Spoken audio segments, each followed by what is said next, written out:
Les élections législatives sur RCF. Charlotte Cormeret, sous la bannière Lutte ouvrière. Pour nos auditeurs qui vous découvrent et qui vous connaissent peut-être pas ou peu, qui êtes-vous ? Je suis une militante de lutte ouvrière.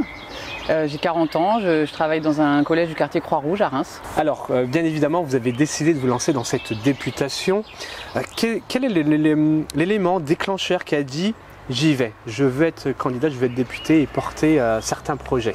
Vous savez, comme je vous le disais, moi je suis militante et à lutte ouvrière on ne milite pas qu'au moment des élections en fait. Donc les élections c'est aussi un moment d'exprimer nos idées, de faire entendre ce qu'on veut faire entendre nous, c'est-à-dire la voix, le camp des travailleurs.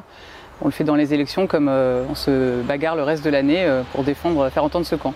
Qu'est-ce que vos citoyens autour de vous, ici dans la Marne, vous disent, vous rapportent à vos oreilles ? Je crois que ce qu'on entend le plus quand on discute sur les marchés, à la sortie des usines, dans les quartiers populaires, en ce moment, si je dois résumer en une phrase, c'est tout augmente sauf les salaires. Les prix explosent, les loyers, les charges d'électricité, les salaires ne bougent pas, les pensions ne bougent pas, les allocations ne bougent pas et ça suffit plus à faire face. Ah oui, je crois que c'est ce qu'on entend partout, mais on n'est pas les seuls à le dire d'ailleurs. Même les patrons commencent à dire « Ah oui, les salaires peut-être, c'est compliqué ».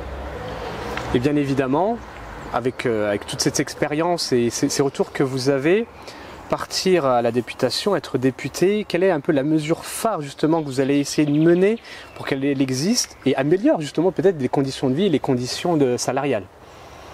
Alors déjà, moi je voudrais dire quand même que nous on ne fait pas des promesses électorales. Ce qu'on défend c'est un programme de lutte, des objectifs de lutte.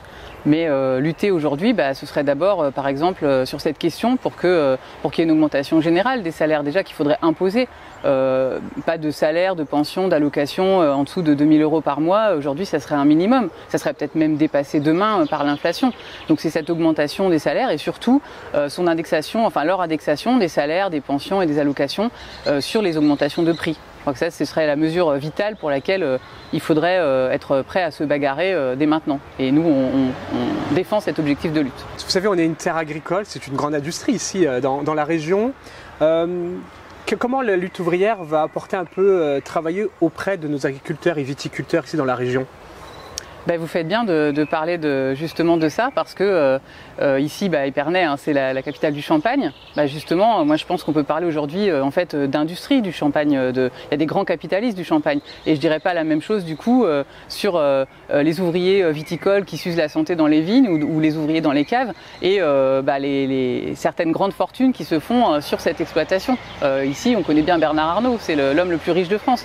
C'est en partie, s'il a touché l'équivalent de SMIC à la minute cette année, c'est quand même en partie grâce au travail justement qui se fait, au travail agricole, au travail viticole qui se fait ici. Moi je fais la différence entre les deux. Je pense qu'on doit vivre de son travail et qu'aujourd'hui si j'ai quelque chose à mettre en avant, c'est que tous ces travailleurs qui produisent ces profits faramineux, ils doivent pouvoir en vivre.